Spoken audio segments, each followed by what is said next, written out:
Livro O Céu e o Inferno, primeira parte, capítulo 7. As penas futuras segundo o Espiritismo. A carne é fraca. Existem tendências ao vício que são inseparáveis do Espiritismo, porque elas se prendem mais ao aspecto moral do que ao físico. Outros vícios parecem mais dependentes do organismo e, por esse motivo, acredita-se que eles acarretam menos responsabilidade para aqueles que os possuem. Podem ser enquadrados entre alguns vícios que estão ligados ao organismo os seguintes: as predisposições para a cólera, para a preguiça, para a sensualidade, etc. Hoje está plenamente reconhecido pelos filósofos espiritualistas que os órgãos cerebrais, responsáveis pelas diversas aptidões dos seres humanos, devem o seu desenvolvimento à atividade do espírito. Assim, esse desenvolvimento do cérebro é uma consequência dessa atividade do espírito, e não uma causa. Um homem não é músico porque tem o dom da música, mas tem o dom da música porque o seu espírito é músico. Se a atividade do espírito reage sobre o cérebro, deve reagir também sobre outras partes do organismo. Desse modo, o espírito é o responsável pelo seu próprio corpo, que ele molda para atender às suas necessidades e à manifestação das suas tendências. A partir desse dado, a perfeição dos corpos físicos das raças adiantadas deixa de ser o produto de criações diferentes para ser o resultado do trabalho do espírito, que aperfeiçoa o seu corpo material à medida que as suas faculdades se desenvolvem. Por uma consequência natural desse princípio, as inclinações morais do espírito devem modificar as qualidades do sangue, dar-lhes maior ou menor atividade, provocar uma secreção mais ou menos abundante de bílis ou de qualquer outro fluido. É por essa razão que o comilão enche a boca de saliva diante de um prato apetitoso.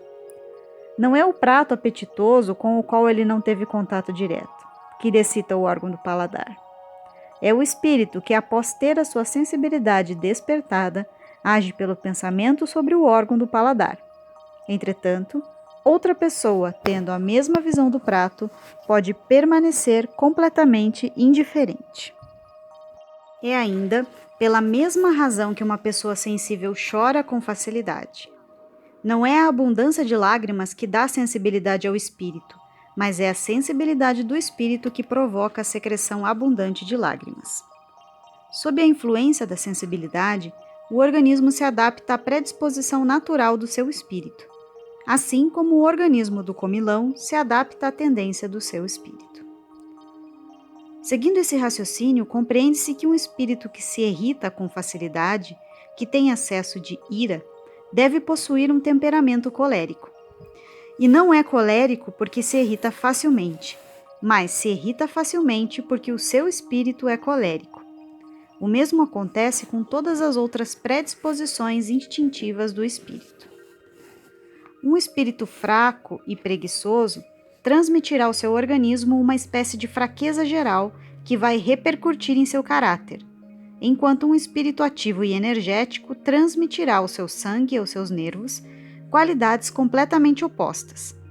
A ação do espírito sobre o seu corpo físico é de tal maneira evidente, que é muito comum ver o organismo se desorganizar gravemente em função de uma violenta comoção moral sofrida pelo espírito.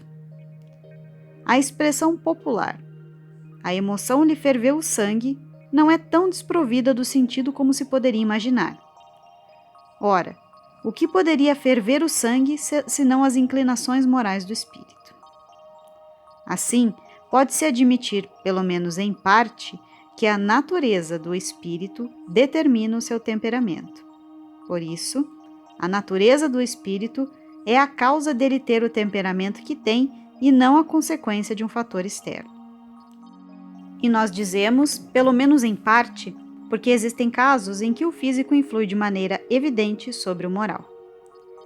É quando um estado doentio ou anormal é determinado por uma causa externa, acidental, que não depende do espírito, como a temperatura, o clima, um defeito físico hereditário, um mal-estar passageiro, etc.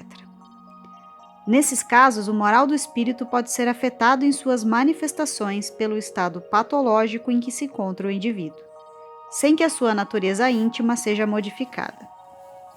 Desculpar-se de seus erros, alegando que a carne é fraca, não passa de um pretexto para escapar à responsabilidade. A carne só é fraca porque o espírito é fraco, o que inverte totalmente a questão e deixa ao espírito a responsabilidade de todos os seus atos. A carne que não pensa e não tem vontade jamais pode prevalecer sobre o espírito, que é o ser pensante e que possui vontade própria. É o espírito que dá à carne as qualidades correspondentes ao seu instinto, assim como é o artista que coloca em sua obra material o talento de sua genialidade. O espírito, liberto dos instintos da animalidade, modela um corpo que deixa de ser um obstáculo ao desejo que ele possui de se espiritualizar. É então que o homem passa a comer para viver, porque viver é uma necessidade, mas não vive mais apenas para comer. Portanto, a responsabilidade moral pelos atos da vida permanece inteiramente conosco. Mas a razão nos diz que as consequências dessa responsabilidade devem ser proporcionais ao desenvolvimento intelectual do espírito. Sendo assim, quanto mais esclarecido for o espírito, mais culpado ele será pelos erros que comete, porque, com a inteligência e com o bom senso moral, nascem as noções do bem e do mal, daquilo que é justo e daquilo que é injusto. Esta lei explica os insucessos da medicina em certos casos, desde que o temperamento é uma consequência da evolução do espírito e não uma causa. Todos os esforços para modificar esse temperamento se anulam diante das inclinações morais do espírito, que opõem uma resistência inconsciente e neutraliza a ação terapêutica. É por essa razão que devemos agir sobre a causa primária, ou seja, sobre o espírito. Se for possível, deem coragem ao medroso, e vocês vão ver desaparecerem os efeitos fisiológicos do medo. Isso prova mais uma vez que para a arte de curar é necessário levar em conta a influência do espírito sobre o organismo. Revista Espírita, março de 1869, página 65. Princípios da doutrina espírita sobre as penas futuras. Princípios da doutrina espírita sobre as penas futuras. A doutrina espírita, no que diz respeito às penas futuras e aos seus demais pontos, não se baseia numa teoria pré-concebida. Não é um sistema substituindo o outro.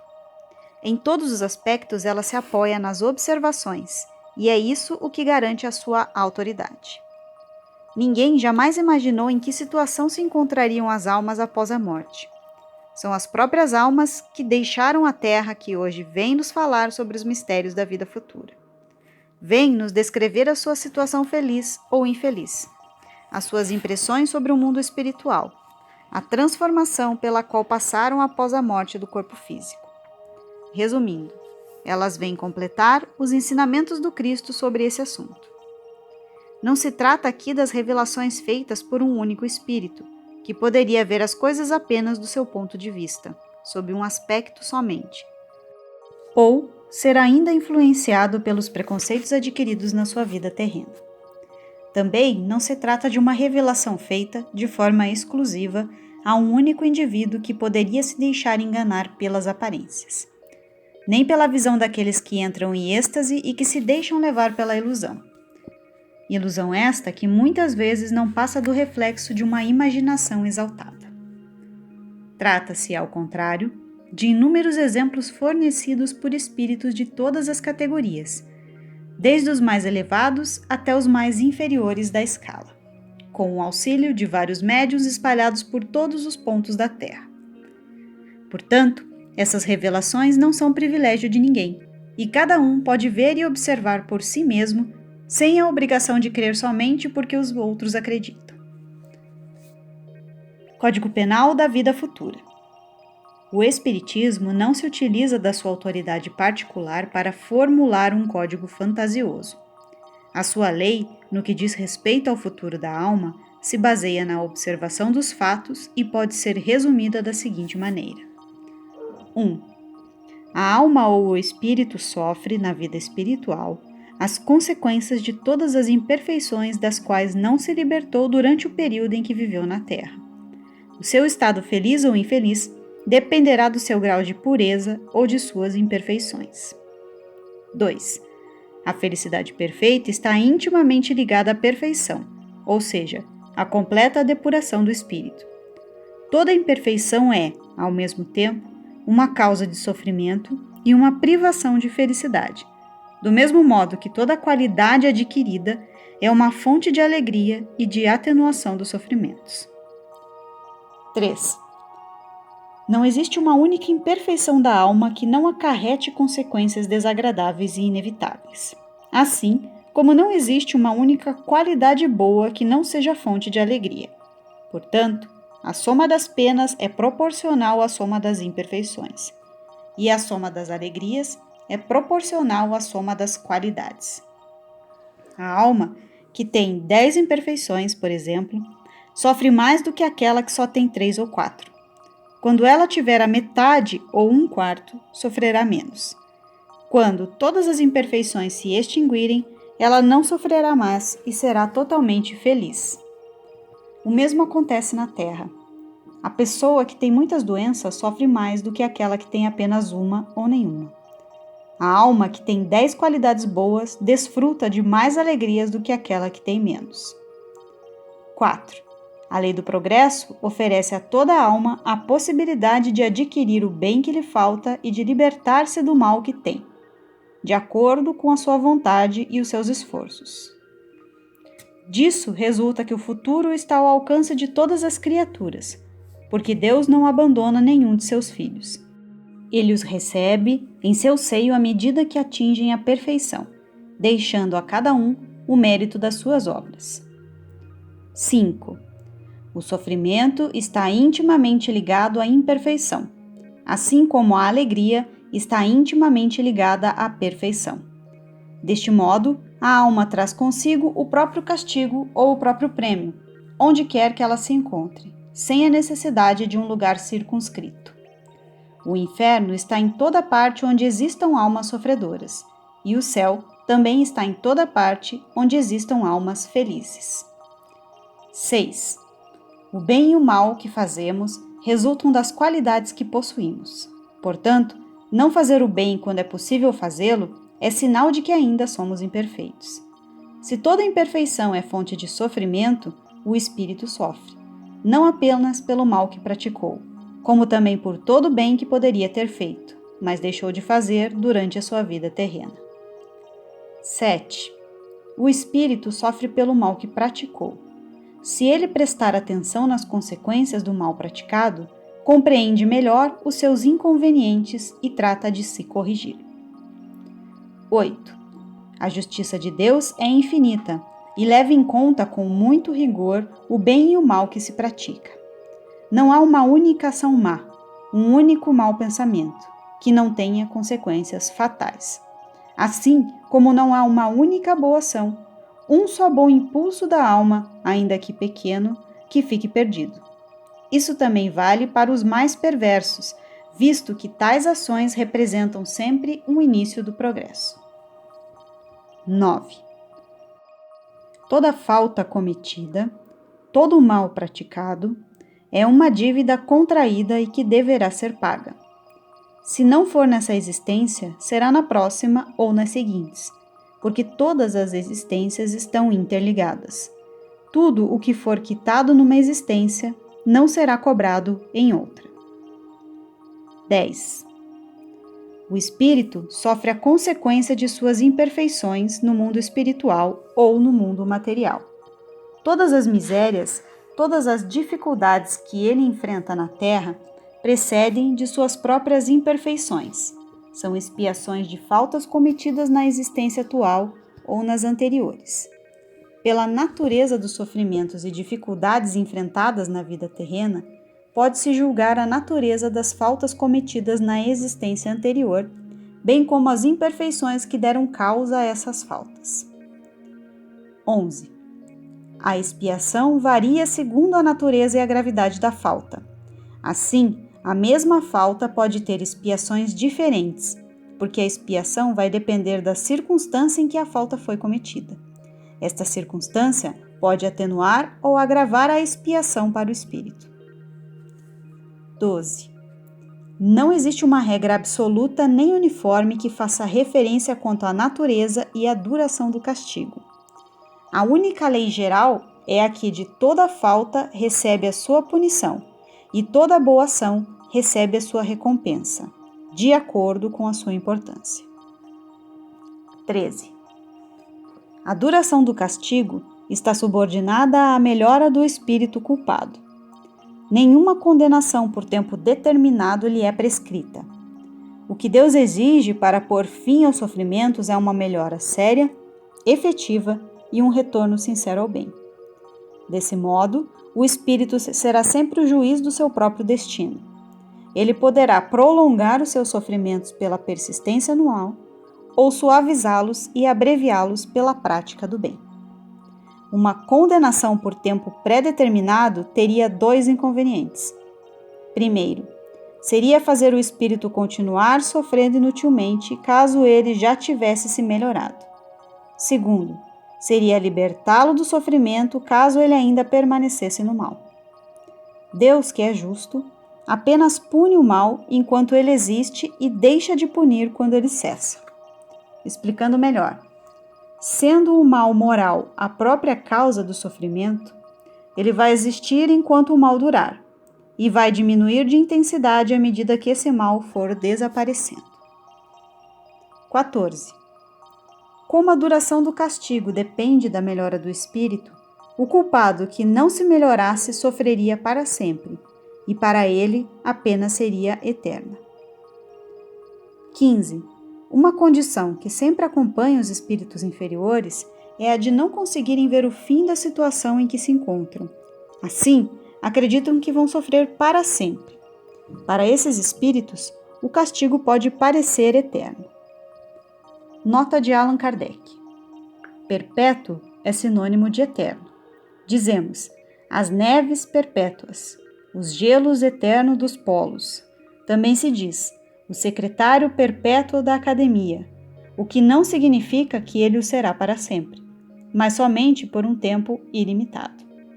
Eterno e perpétuo se empregam, pois, no sentido de indeterminado. Por esse aspecto, pode-se dizer que as penas são eternas, quando entendemos que elas não têm uma duração limitada. São eternas apenas para o espírito que não lhes vê o fim. 16. O arrependimento é o primeiro passo para a regeneração, mas ele sozinho não é suficiente.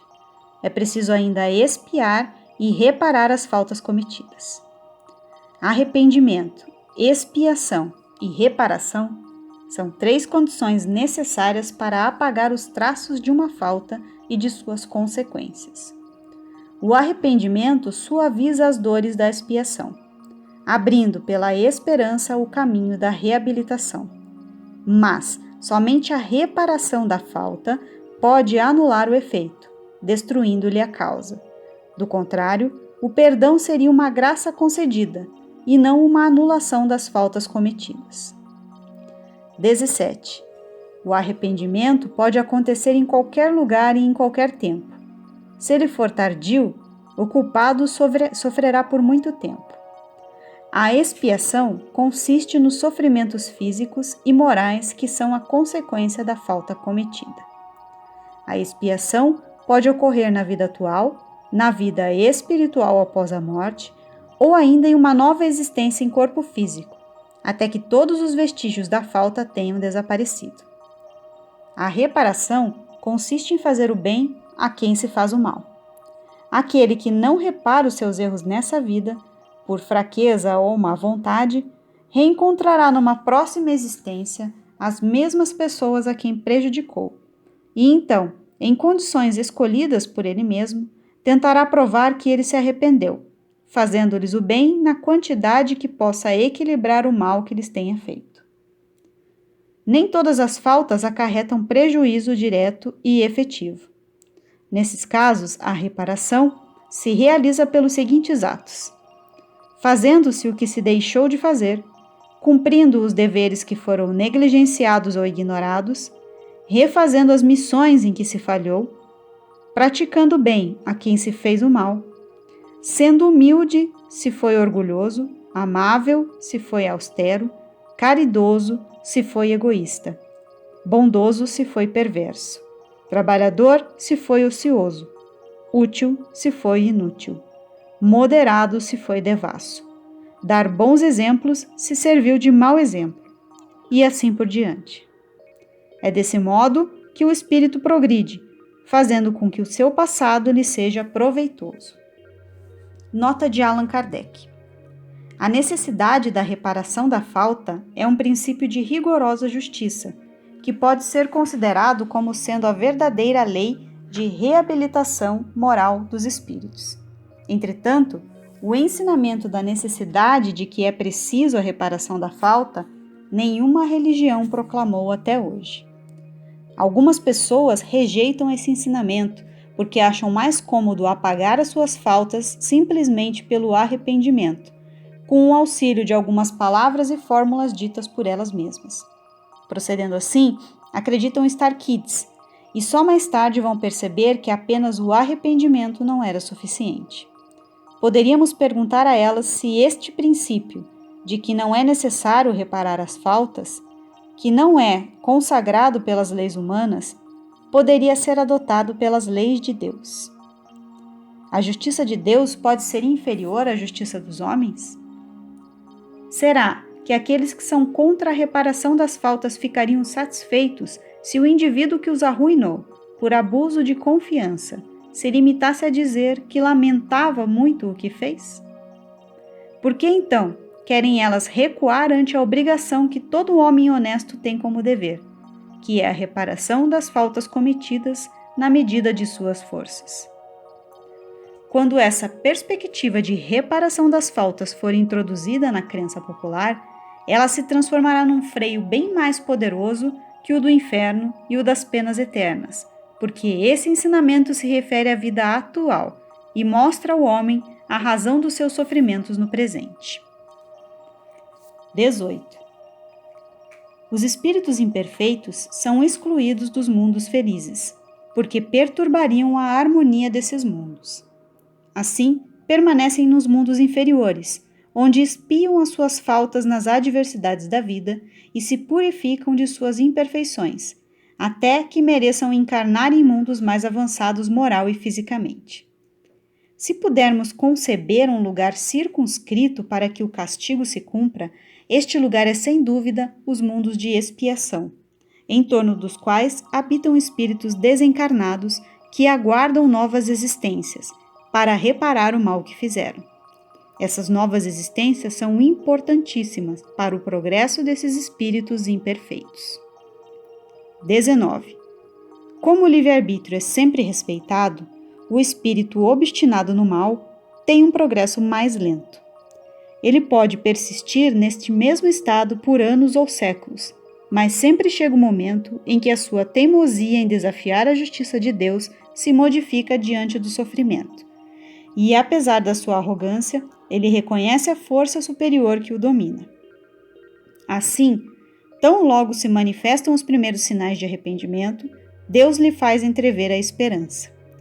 Não existe espírito que esteja na condição de nunca se melhorar, não importando o tempo que leve para que isso aconteça. Porque, se não fosse dessa forma, ele estaria fatalmente condenado a uma situação de inferioridade eterna e escaparia à lei do progresso, que rege de forma providencial todas as criaturas. 20. Seja qual for o grau de perversidade ou inferioridade, Deus jamais abandona os espíritos. Todos têm o seu anjo da guarda que vela por eles, que vigia os movimentos da alma e se esforça para intuir-lhes bons pensamentos, juntamente com o desejo de progredir e de reparar, numa nova existência, o mal que praticaram. Entretanto, o anjo da guarda age quase sempre de maneira oculta, sem exercer qualquer pressão, pois o espírito deve progredir pela força da sua própria vontade. e não porque alguém está lhe obrigando a isso. Deve agir bem ou mal em virtude do seu livre-arbítrio, mas sem ser fatalmente conduzido a seguir este ou aquele caminho. Se persistir no mal, sofrerá as consequências pelo tempo que permanecer no mau caminho. Assim que der um passo na direção do bem, sentirá imediatamente os seus efeitos benéficos. Nota de Allan Kardec. Seria um erro acreditar que, em função da lei do progresso, que garante ao homem a certeza de chegar mais cedo ou mais tarde à perfeição e à felicidade, isso possa servir de estímulo para que ele persevere no mal, sob o argumento de que vai deixar para mais tarde o seu arrependimento. Primeiro, porque o espírito inferior não vê o fim da sua situação. Segundo, porque ele, sendo responsável pela própria infelicidade, acaba por compreender que o término do sofrimento depende apenas dele e que, quanto mais tempo persistir no mal, mais longa será sua infelicidade. Finalmente, que o sofrimento pode durar para sempre se ele mesmo não lhe der um fim. Portanto, seria um erro pensar que a lei do progresso, por si mesma, garante a felicidade futura. O próprio espírito seria o primeiro a sofrer as consequências desse pensamento equivocado. O dogma das penas eternas, que nega ao homem qualquer tipo de esperança, é que traz esse pensamento de que não existe benefício para aquele que retorna ao bem. Se ele está condenado para sempre, voltar ao bem não lhe muda em nada o destino. Diante da lei do progresso, cai também a objeção referente ao fato de que Deus tem o conhecimento prévio do futuro. De fato, Deus, ao criar uma alma, sabe efetivamente se ela seguirá o bom ou o mau caminho, em virtude do seu livre-arbítrio. Sabe que ela será punida se fizer o mal, mas sabe também que esse castigo temporário é um meio de fazê-la compreender o próprio erro e retornar ao bom caminho, onde entrará mais cedo ou mais tarde. Segundo a doutrina das penas eternas, Deus sabe que a alma vai falir e, portanto, que ela está previamente condenada a torturas sem fim. 21. Cada pessoa é responsável apenas por suas próprias faltas. Ninguém sofre penalidades pelas faltas alheias, a menos que para isso tenha contribuído, seja provocando-as pelo seu exemplo, seja não as impedindo quando poderia fazê-lo. O suicida é sempre punido, mas aquele que maldosamente conduz alguém ao desespero e o leva ao suicídio sofrerá uma pena ainda maior. 22. A diversidade das punições é infinita, mas existem algumas que são inseparáveis da própria inferioridade dos espíritos e cujas consequências, com exceção de alguns detalhes, são mais ou menos idênticas. A punição mais imediata, principalmente para aqueles que se apegam mais à vida material, descuidando-se do progresso espiritual, consiste na lentidão com que a alma se desprende do corpo físico no momento da morte, e nas angústias que essa lentidão acarreta para os que despertam na outra vida. Esse estado de perturbação pode durar meses e até anos. Acontece o contrário com aqueles que têm a consciência pura e que durante a vida material já se identificaram com a vida espiritual, desapegando-se das coisas materiais.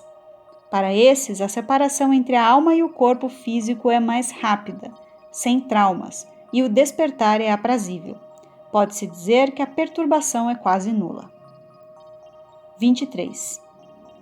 Um fenômeno muito frequente que acontece entre os espíritos de uma certa inferioridade moral é o de acreditarem que ainda estão vivos após a morte. Essa ilusão pode prolongar-se por muitos anos, durante os quais eles experimentam todas as necessidades, todos os tormentos e todas as dificuldades da vida eterna. 24. Para o criminoso, a visão incessante de suas vítimas e das circunstâncias do crime constitui um suplício cruel. 25. Alguns espíritos estão mergulhados em trevas profundas. Outros se encontram em um isolamento absoluto no espaço, atormentados pelo fato de não saberem onde estão e qual será o seu destino. Os mais culpados sofrem torturas tão dolorosas que lhes parecem intermináveis. Muitos são privados de ver os seus entes queridos. Geralmente todos passam por sofrimentos cuja intensidade é proporcional aos males que praticaram, e também sofrem as dores e as privações que impuseram aos outros. Sofrem até que o arrependimento e o desejo de reparação lhes suavizem os tormentos e os façam entrever a possibilidade de, por eles mesmos, colocarem um fim a essa situação.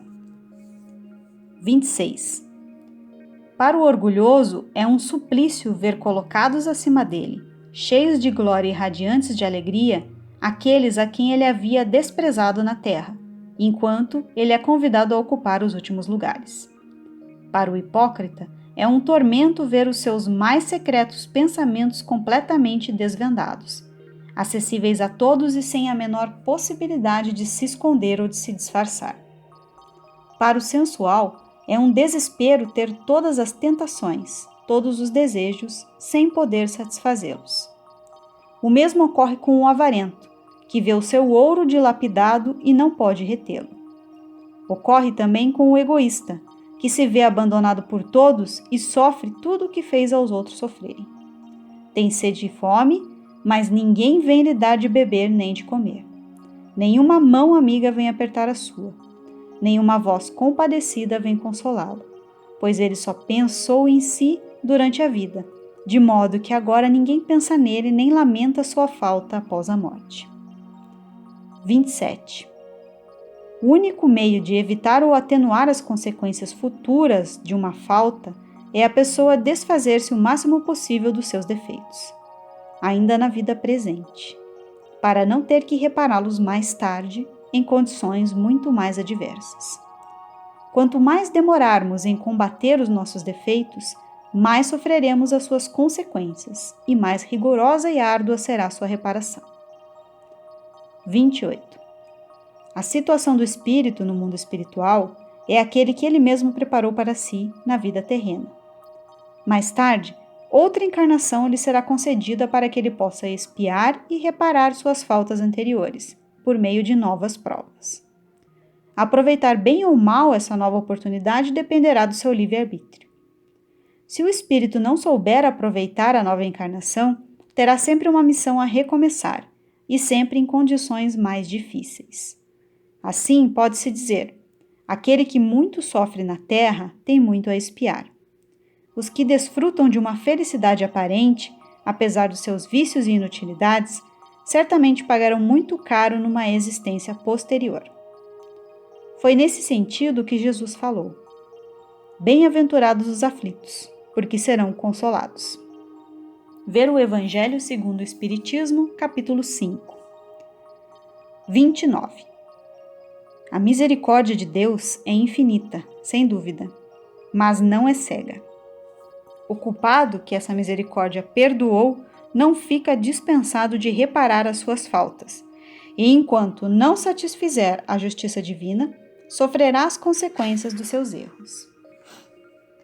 Por infinita misericórdia, devemos entender que Deus não é insensível, pois deixa sempre a porta aberta para que o culpado retorne ao bem.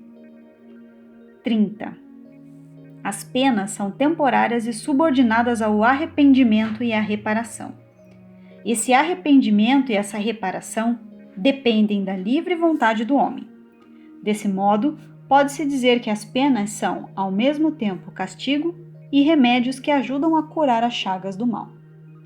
Os espíritos em prova não podem ser comparados aos condenados que por algum tempo executam trabalhos forçados. Ao contrário, eles devem ser vistos como doentes que estão no hospital e que sofrem de enfermidades que muitas vezes resultam das suas próprias faltas. Os meios curativos, mais ou menos dolorosos, de que necessitam, são para eles a esperança de cura. Essa cura será tanto mais rápida quanto mais estritamente forem seguidas as prescrições do médico responsável. Se os doentes deixam que a enfermidade se prolongue por suas próprias faltas, o médico nada tem a ver com isso. 31. As penas que o espírito sofre na vida espiritual juntam-se às da vida terrena. Essas penas são a consequência das imperfeições do homem, de suas paixões, do mau uso que fez das suas faculdades, e também a expiação de suas faltas cometidas no presente e no passado. É na vida terrena que o espírito repara o mal praticado em existências anteriores e que põe em prática as decisões que tomou na vida espiritual. É assim que se explicam as misérias e as dificuldades mundanas, que à primeira vista parecem não ter razão de ser, mas que na verdade são justas, porque foram contraídas no passado e servem para o nosso adiantamento. Nota de Allan Kardec. Ver capítulo 5, o Purgatório, item 3 e seguintes. Mais adiante, na segunda parte, capítulo 8, Expiações terrenas. Ver também o Evangelho segundo o Espiritismo, capítulo 5, Bem-aventurados os aflitos. 32. Alguns se perguntam: Deus não teria dado maior prova de amor às suas criaturas se as tivesse criado infalíveis e, por consequência, isentas de dificuldades que a imperfeição acarreta? Não há dúvida de que Deus poderia ter criado seres perfeitos, nada mais tendo a adquirir em conhecimentos e nem em moralidade. Se não o fez, é porque em sua sabedoria quis que o progresso fosse a lei geral. Os homens são imperfeitos e, como tal, estão sujeitos a passar por dificuldades mais ou menos dolorosas. Esse é um fato que precisamos aceitar, uma vez que ele existe. Concluir daí que Deus não é bom nem justo seria revoltar-se contra a sua lei. Haveria injustiça se Deus tivesse criado seres privilegiados, mais favorecidos do que outros, desfrutando sem trabalho de uma felicidade que os outros só atingiram com muito esforço e dedicação, ou que jamais viessem a atingir. Ao contrário, a justiça de Deus tem por base a igualdade absoluta que preside a criação de todos os espíritos. Todos têm o mesmo ponto de partida. Não existe um espírito sequer que tenha sido mais favorecido do que outro na sua formação. Nenhum cuja marcha progressiva tenha sido facilitada de algum modo. Aqueles que conseguiram chegar ao objetivo também tiveram que passar pelas fases da inferioridade e por inúmeras provas. Admitindo-se esse procedimento, o que poderia haver de mais justo do que a liberdade de ação concedida a cada um? O caminho da felicidade está aberto para todos e o objetivo é o mesmo. As condições para atingi-lo também são as mesmas. A lei, que está gravada na consciência de cada espírito, foi ensinada a todos. Deus fez com que a felicidade fosse o prêmio do trabalho, e não do favoritismo, para que cada um tivesse o seu mérito. Todos são livres para trabalhar ou não pelo seu próprio progresso. Aquele que trabalha muito e com rapidez recebe antes a sua recompensa. Quem se afasta do caminho ou perde o seu tempo, retarda a sua chegada e somente a si mesmo poderá culpar. O bem e o mal são caminhos que podem ser escolhidos pela vontade de cada um. O homem, sendo livre, não é forçado a seguir um ou outro. 33. Apesar dos diferentes graus de sofrimentos dos espíritos imperfeitos, o Código Penal da vida futura pode ser resumido nesses 3 princípios. 1. O sofrimento está ligado à imperfeição. 2. Toda imperfeição do espírito e toda falta causada por essa imperfeição traz consigo o próprio castigo. Esse castigo é uma consequência natural e inevitável desta imperfeição. Toda doença provém dos excessos e todo tédio provém da ociosidade, sem que haja necessidade de uma condenação especial para cada falta ou para cada indivíduo. 3. Assim como todo homem pode se libertar das imperfeições por vontade própria, também pode poupar-se dos males que decorrem dessas imperfeições e assegurar a sua felicidade futura. Esta é a lei da justiça divina, a cada um segundo as suas obras, tanto na terra quanto no céu.